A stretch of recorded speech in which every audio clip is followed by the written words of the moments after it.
cutting across the forgotten trails like a blade. Snow chased itself along the ground, hissing against frozen grass and the gray boards of an old west town that had learned long ago not to expect mercy. Lamps burned low behind narrow windows, and smoke from chimneys rose straight and thin as if the cold itself pressed it down. Out beyond the last hitching post, a woman walked alone, her steps slow, her breath ragged, her shawl stiff with ice. She had not planned to be there. Frontier life rarely followed plans, especially for those without a man's name to shield them. Her boots were cracked, her fingers numb, and each step sent pain up her legs. The night had already claimed one horse from the livery and nearly claimed her child weeks before, back when the river broke its banks and took her cabin with it. Since then, she had moved like a shadow from place to place, trading labor for bread, silence for shelter. On this night, even that had failed her. The old west town slept behind her, doors shut tight against both wind and strangers. Christmas meant warmth for some and memory for others. For her, it meant only the fear that the cold might finally win. She pressed a hand to her belly where hunger ached, and another to the small bundle tied close beneath her coat. The child did not stir. That frightened her more than the wind. Beyond the town stood a ranch, half hidden by drifting snow and cottonwoods stripped bare. It belonged to a man who kept to himself, a cowboy known more by his silence than his deeds. Folks said he had ridden with scouts once, following Native American trails across high country where few whites dared to go. Others said he had buried a wife and never spoke her name again. What was certain was that his land still stood when others failed, and that his lights burned even on the coldest nights.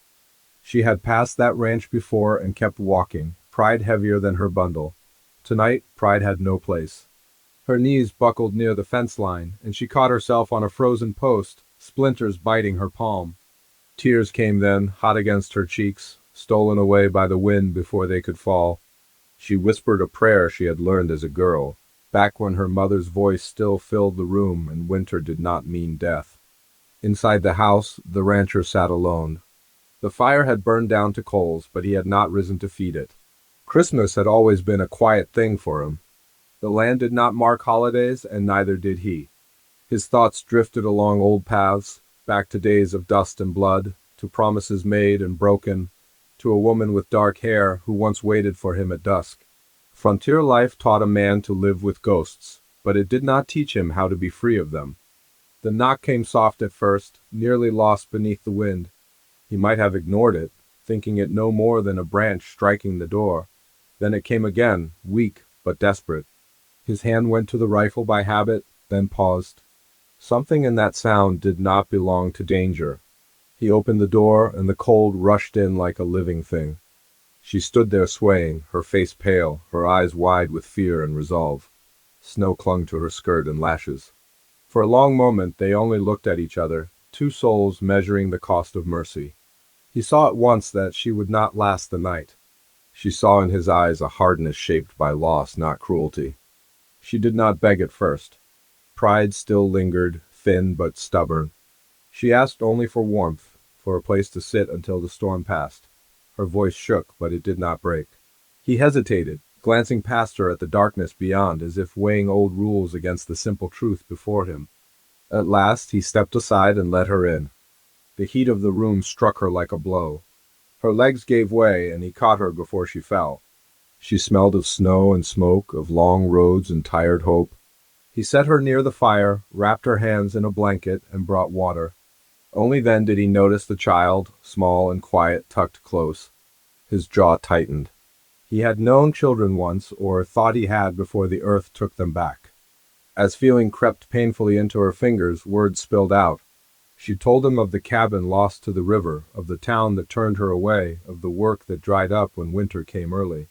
She spoke of nights spent listening for wolves and mornings spent wondering if she would wake at all. It was a tale as old as the land, a Western survival story written again and again along forgotten trails. He listened without comment. Silence had always been his way. Yet something shifted as she spoke, something he had buried deep beneath years of routine. The fire cracked, the wind howled, and outside, the world pressed close, reminding them both how small a single life could be. When she finished, she looked at him with a steady gaze that held more than fear, it held choice. She told him she could work, could cook and mend, could earn her keep when spring came. Then, after a long pause, she said the words that made his breath catch. She said she would stay as his wife, if that was the only way he would let her remain. The room went still. In that moment hung more than an offer. It carried loneliness, longing, and the weight of a Wild West love story yet to be told. He saw the danger in it, the way such a choice could cut deeper than any knife. He also saw the truth of the frontier, where survival often wore the shape of vows spoken too soon. Outside, the storm showed no sign of easing. Inside, the fire burned low. He had to choose before the night chose for them both. He did not answer her at once. The words she had spoken seemed to hang in the air, heavier than the smoke from the hearth. Outside, the wind rattled the shutters, as if the land itself waited to hear what he would say. He turned back to the fire, added a log with slow care, and let the flames rise before facing her again. In the Old West, a man learned that some choices could not be taken back, no matter how quietly they were made. She watched him from the edge of the chair, her hands wrapped around the tin cup he had given her. The warmth seeped into her bones, stirring aches she had kept buried through long weeks of cold. She did not look at the door anymore. She knew she would not survive if he sent her back into the night. Yet she would not plead again. Frontier life had stripped her down to what mattered, and dignity was one of the few things she still owned. He asked her name at last, his voice low and even. She gave it without adornment, the sound of it plain and worn from use. She asked for his in return, and he hesitated before answering, as if he had not spoken it aloud in years. Names carried weight in an Old West town. They carried memory and sometimes blame. The cabin was simple, built by his own hands when the ranch was young. Each beam held a story, each scar in the wood a reminder of winters survived and summers burned dry. A pair of moccasins hung near the door, a quiet trace of the Native American woman who had once guided him through mountain passes when he was green and foolish. He had learned much from her, not least of all how to listen to the land. He had learned less about how to keep what he loved. She noticed the small details, the careful order, the way he had set the cup within her reach without comment. It told her he was not unkind, only guarded. She had known men like that before, men shaped by loss who believed distance was the same as strength. Her own life had been carved by similar hands. She had buried a husband under a cottonwood with no marker but a stone. She had buried dreams beside him and carried on because the child in her arms had no one else. As the fire settled, he spoke of his past in pieces, never fully, like a trail broken by snow. He had come west chasing work and quiet, thinking the wide land might dull old regrets. Instead, it had sharpened them. He spoke of cattle lost to storms, of nights spent riding fence while the stars watched in silence. He did not speak of the woman he had loved until she asked, gently, without pressing. When he did, his eyes stayed on the fire. She listened, understanding more than he knew. She had lived among Native American families for a season after her husband died, learned how grief could sit beside daily life without being named. She had learned that survival did not always mean healing. Sometimes it meant only waking again. The child stirred then, a soft sound that cut through the quiet. He stiffened, not from fear, but from memory. Children had once filled his days with noise and questions. The land had taken them in a single hard winter and his wife soon after. Since then, he had kept his world narrow, believing that fewer ties meant fewer wounds. Now, in one night, that careful order threatened to unravel. He asked what had driven her to speak such a promise. She told him the truth, plain and unadorned. The town would not shelter a woman alone for long. A child without a father drew whispers and hard looks. Work was scarce and winter unforgiving. A wife, even in name alone, had standing. It was not romance she offered, but a bargain shaped by Western survival. He understood that logic all too well. The frontier ran on such quiet agreements, spoken between storms and sealed by necessity. Yet he also knew how such arrangements could turn sour, how the weight of expectation could crush fragile trust.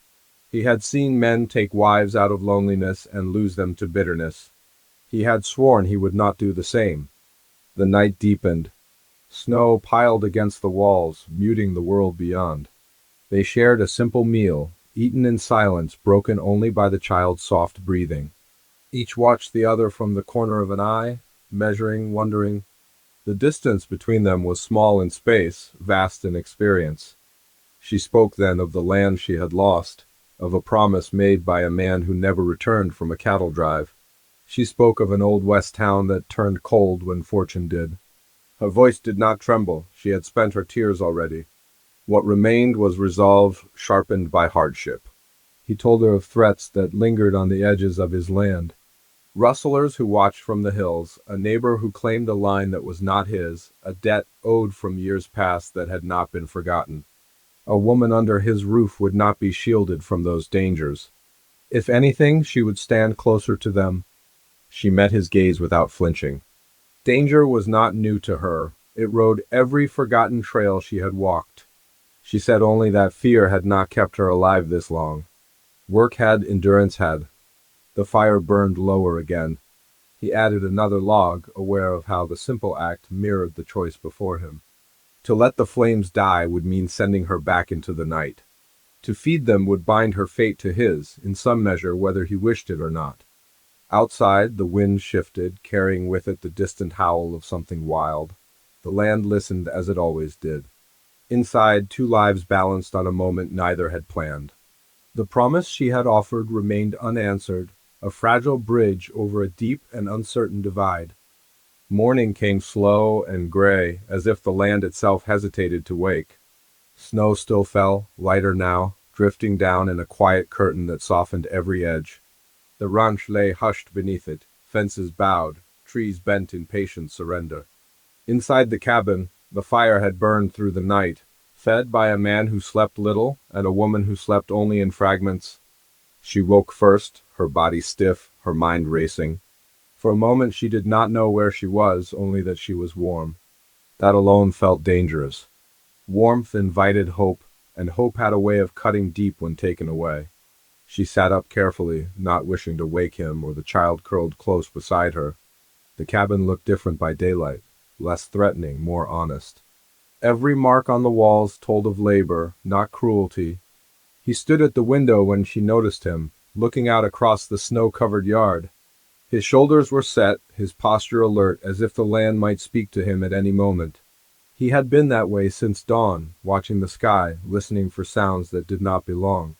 The frontier taught a man to trust silence only briefly. They shared a simple breakfast. Words came slowly, careful, and few. Each felt the weight of the night before pressing into the new day. The promise she had offered still lay between them, unclaimed yet impossible to ignore. She wondered if he would send her away once the storm passed. He wondered if letting her stay would invite a different kind of ruin. As the day wore on, the work could not be ignored. Animals needed tending, water needed breaking free from ice. He told her she could rest, but she rose anyway, tying her shawl tight and stepping into the cold. He watched her from the doorway, surprised by the way she moved with quiet purpose. Frontier life had shaped her as surely as it had shaped him. Working side by side brought moments neither expected. A shared glance when a gate stuck. A brief brush of hands when passing a tool. Each small closeness carried both comfort and fear. He felt the old ache stirring, the one he had buried beneath years of routine. She felt the pull of something steadier than survival, something that frightened her more than hunger ever had. Beyond the ranch, trouble gathered like a low cloud. A rider passed along the distant ridge, watching too closely. He noticed and stiffened, memory sharpening his senses. The land was never truly empty. Forgotten trails carried more than ghosts. They carried men who believed the frontier owed them something. That evening, a neighbor arrived without invitation. His eyes lingered too long, his smile thin as wire. He spoke of boundaries and rumors, of a woman seen on the ranch and questions already forming in the old west town. His words were polite, but his meaning was not. A woman under a man's roof invited judgment, and judgment often brought danger. She felt the weight of that gaze and lowered her eyes, anger burning beneath the surface. She had known such looks all her life, the way a woman's worth could be measured and dismissed in the same breath. He noticed her tension and stepped slightly in front of her, a small gesture that sent a ripple through them both. After the neighbor left, silence settled heavy once more. She asked if her presence would cause him trouble. He did not answer right away. Truth pressed hard against his ribs. Trouble had found him long before she arrived. Yet he could not deny that her staying might draw it closer. Night fell again, quieter than the one before. They sat near the fire, the child asleep between them. The flames cast shifting light across his face, revealing lines carved by years of sun and wind. She studied him openly now, seeing not just a rancher, but a man worn thin by holding himself apart from the world. He spoke of the choices that haunted him, of moments when fear had kept him silent when words might have saved something precious. He did not ask for forgiveness. He did not expect understanding. Yet she offered it anyway, simply by listening. She shared her own doubts, her fear that accepting his shelter might bind her to a life shaped by someone else's sorrow. She had lived in the shadow of loss before. She was not sure she could do so again. Yet the thought of leaving stirred a different kind of ache, one she did not yet have words for. Later, as the fire dimmed, he laid out a bed for her and the child near the hearth. He took his place farther off, as he had the night before. Distance felt safer, though it did little to quiet the thoughts that chased sleep away. He listened to her breathing, steady and close, and felt the weight of what he risked by caring at all. In the dark, she lay awake, staring at the low ceiling. She wondered if she had mistaken kindness for promise, shelter for belonging. Frontier life blurred such lines, and mistakes were costly. Yet when she closed her eyes, she pictured the way he had stood between her and the neighbor, silent but firm. It was a memory she held close. Outside, the land shifted again. Snow gave way to wind, and with it came the distant sound of hooves. He rose quietly, hand going to his rifle. Old threats stirred and new ones waited just beyond sight. He glanced back once at the woman by the fire, at the child curled safe beside her, and felt the sharp pull of responsibility settle in his chest. The promise remained unspoken, unresolved. Love hovered like a fragile thing, possible yet easily broken. The frontier watched, patient and unforgiving, as two guarded hearts moved closer, knowing the cost of a single misstep could be everything they had left.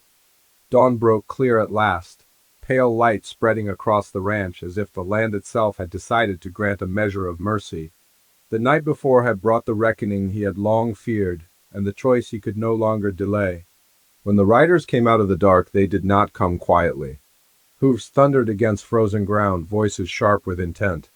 He had met them at the fence line, rifle steady, heart heavy but resolved. They were not strangers. Old debts and older grudges rode with them, men who believed the frontier still owed them what they had lost. Words were exchanged, harsh and edged with threat.